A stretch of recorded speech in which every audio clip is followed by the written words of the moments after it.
The other thing that he called me is he called me an open borders advocate. That's what they always try and say, the restrictionists or the nativists that are against immigration reform.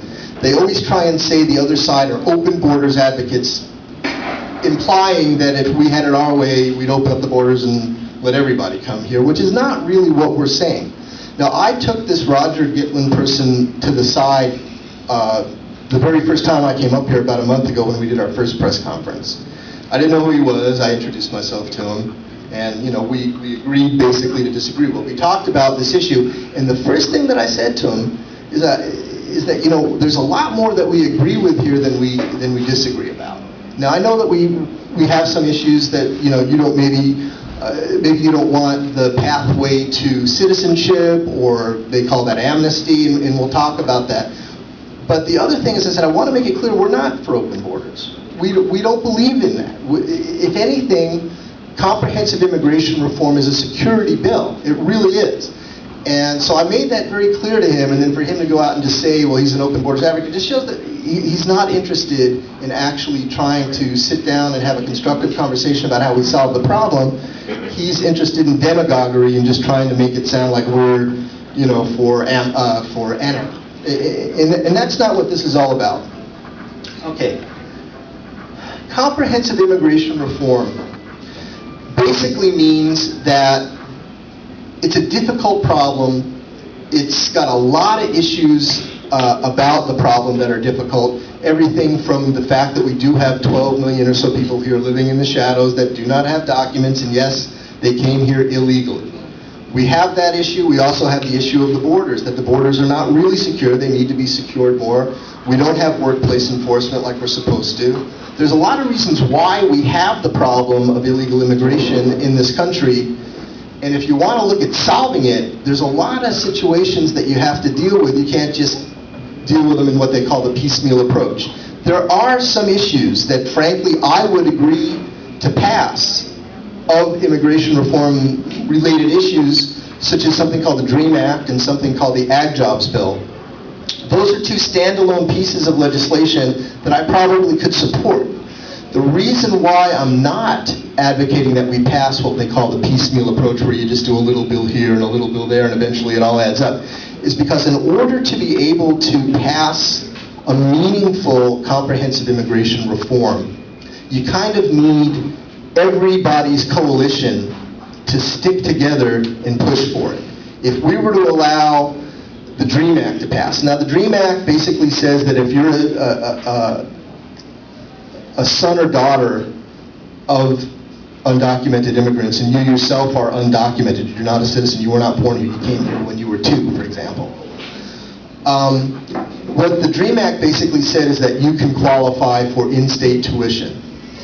And that one has a shot. It probably does have enough support in the Congress as a standalone bill to pass, but again, we want to kind of, as they say, keep our powder dry. We want to keep everybody that can vote for comprehensive immigration reform in the tent, and that's why no serious advocate for immigration reform is pushing that bill. It's a worthwhile bill. I'd like to see it happen, but I can't allow, or I would not want to allow, some of the advocates in our group to sort of be satisfied with what they got and then just not stick with us to stand together to try and pass immigration reform, because it's going to be tight. We need every vote we can get. Same thing with Ag Jobs. I mean, Ag Jobs is a bill that basically says, all right, if you've been in this country and you've been working in the fields a certain amount of hours per year or a certain amount of days per year, then you could qualify for a pathway towards eventual citizenship.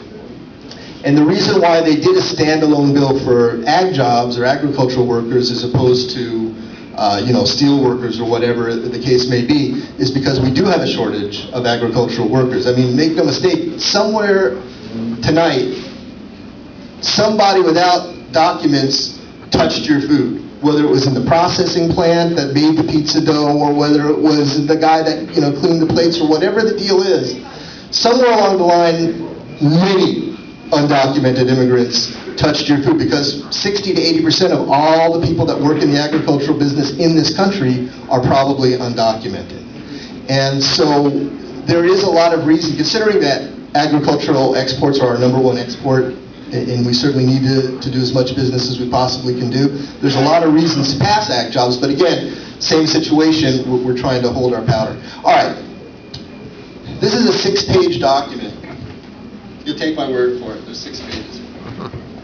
This is a table of contents for the latest immigration reform bill that was introduced in Congress. It was introduced in the House by, well, it was written by Luis Gutierrez. It was introduced by Congressman Ortiz of Texas. It's called CIR ASAP, which basically stands for Comprehensive Immigration Reform for America's Security and Prosperity. I'm here to tell you that out of this 6 pages, this is certainly a security bill because I don't know if you can see it, but I highlighted in yellow 3 lines. Out of the 645 pages of this bill, there's three little subheadings that have to do with the legalization of the 12 million people. The amnesty, if you want to call it that, which it's not. But out of 645 pages, there is a discussion about a pathway to legalization for the 12 million people. There's no doubt about that. But it's not an amnesty, and here's the difference. All right, let's say two guys walk into a courtroom because they both have traffic speeding tickets. They were both speeding, and they both agree that they were speeding, but they don't want their insurance premiums to go up, so they're going to try and get out of it if they can, or if they can't, they're going to try and get traffic school to get out of it. Everybody understands what I'm talking about. All right, one guy, he goes there, the police officer that gave him the ticket doesn't show up, the judge dismisses the case, and he's done. He walks away, no ticket on his record. The other guy's not so lucky. The officer shows up.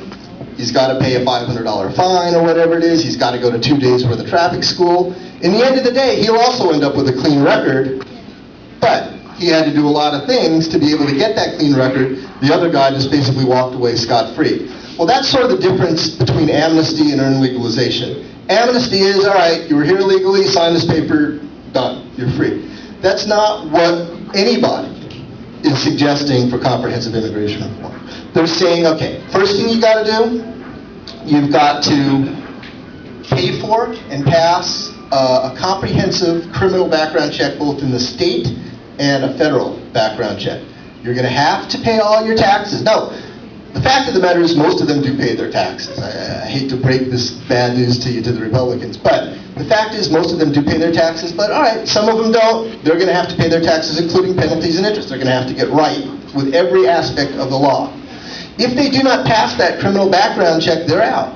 And you know what? There are gang members that are illegal immigrants in this country. There are criminals. You know, maybe 100 and something thousand of them. We can't weed them out now.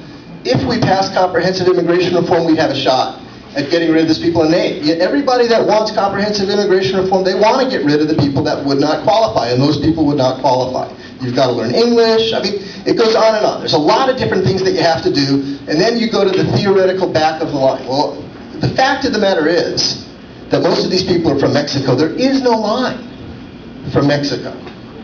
There is no line. There are 5,000 visas per year for unskilled workers to come from Mexico, theoretically.